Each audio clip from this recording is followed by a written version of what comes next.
Yo, what is up, guys? Welcome to another video. How euphoric sport. Today we're going to be talking about the NFL awards. MVP has to be hands down Aaron Rodgers. I know Tom Brady had more yards and more touchdowns, but keep in mind, Tom Brady played almost 2 more games than Aaron Rodgers did, and Aaron Rodgers still competed with them. Had less interceptions as well, because Tom Brady had 12 interceptions, more than Big Ben. These Tom Brady guys say that Big Ben is finished. He blows, can't throw a deep ball, retire, turnover machine, while Tom Brady has more interceptions. Talk about self-awareness, man. Now, Aaron Rodgers has had 1 interception since the Saints, because he has 3 in the year. That's pretty crazy. And QBR is through the roof. Should be the MVP, but I think they're going to give it to Tom Brady because he got guys in the media saying, I'm not going to vote Aaron Rodgers because he's a douchebag. What? What does personality have to do for the NFL MVP race? This ain't Miss Universe, dog. This is the NFL. Alright? Where dudes get tackled on the week-to-week basis. I don't care if these guys are complete douchebags, alright? I'm looking at the stats. I'm looking at what he's done, if he can win games. Not if my guy's cute off the field saying, man, dude, Aaron Rodgers was so inspirational in the post-game media thing. So now, I'm going to give it to Aaron Rodgers because he asked for me to ask the question. No, bro. Like, what? How are you getting a vote here? Like, your vote should get taken away. Just because the guy, you don't agree with the guy's off-field stuff, you're just not going to vote for him? Like, what? Like, if Tom Brady had a good year, I would have voted for him. But if I got the vote, I'm giving it to Aaron Rodgers. Come on.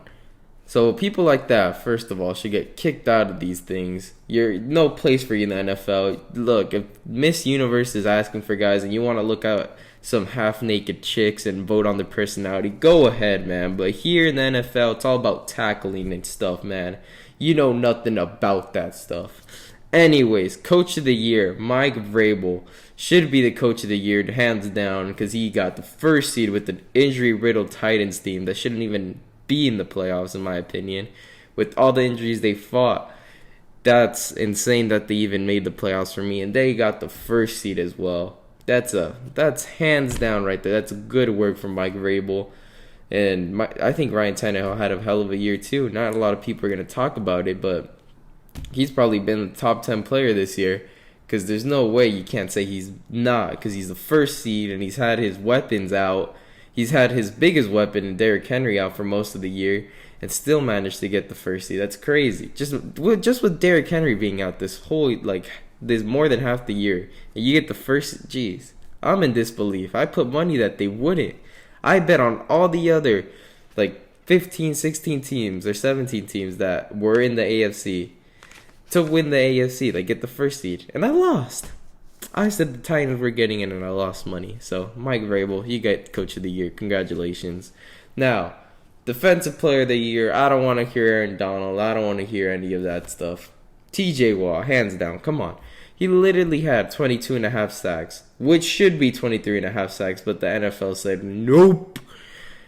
5 forced fumbles. The guy's been a game changer. Hands down the best defensive player this year. He's just a monster. He by himself changes the game. Ask Baker Mayfield, ask Lamar Jackson, ask all these guys. He is a game changer by himself. He makes the quarterback tremble, plays mind games, turns over the ball, completely puts Steelers in prime positions to win single-handedly. If he ain't the Defensive Player of the Year this year, come on. He's literally been so good. So last year he was robbed completely. Even his brother said so. Right there, TJ Watt. Nobody can argue that. Now, Naji Harris should be Rookie of the Year for the offense right there. I'm going to tell you why.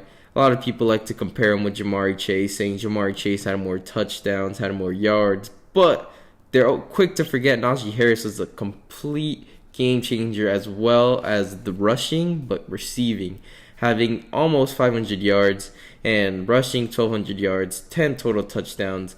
Completely carried the Steelers offense at times when Big Ben was struggling. You know, the guy was, or not really Big Ben struggling. I'm going to take that back. When the O-line was struggling, because Big Ben was asked to be like Patrick Mahomes, to start scrambling to the right, scrambling to the left, spin around. You know, my guy Big Ben ain't going to do that these days, all right?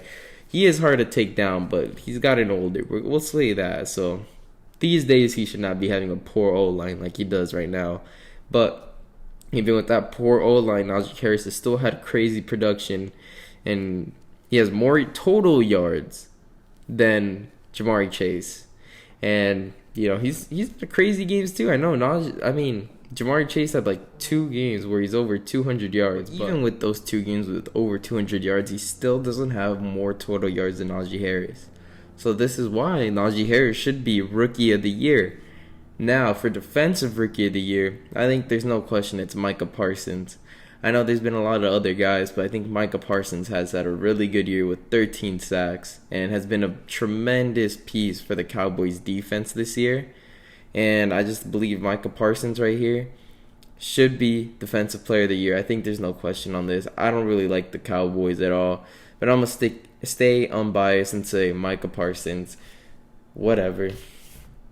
But still, Cowboys are losing to the Niners. But anyways, thanks for watching the video.